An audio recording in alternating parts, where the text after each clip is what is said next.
তারা সময় নিচ্ছেন, ভালো ডিসিশন তাদের ক্ষেত্রে।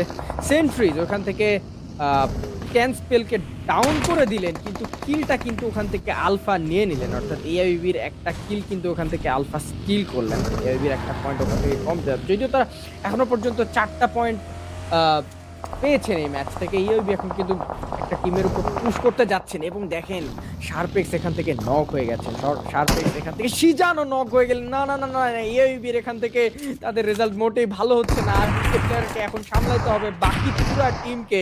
দেখা যাক নাইটউইং, তিনি স্ল্যাশার ঘুমকে নক করেছেন, কিন্তু তিনি অনেকটা ড্যামেজ খেয়েছেন। আয়রন হাইড পিছন থেকে নাইটউইং আরো একটা প্লেয়ারকে, আয়রন হেডকে ডাউন করলেন। এবার আলফার পালা, আলফার সামনে নাইটউইং কম আছে, বাট তার হিল অনেকটা কমে গেছিল এআইইউবির। কিন্তু ভাই এআইইউবির জন্য কিন্তু দুঃখ সেন্ট্রি এখান থেকে কি পারবেন আলফাকে ডাউন করতে?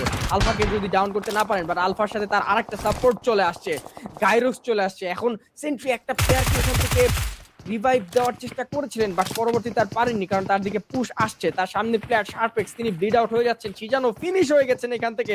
শারপেক্সকে যদি রিভাইভ দিতে পারে, বাট লাভ দিলেন ওখানে, প্লেয়ার লাভ দিলেন।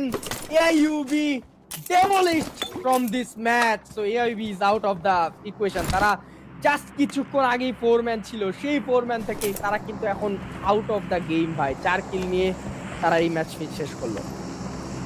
অ্যাবসলিউটলি, পুরোপুরি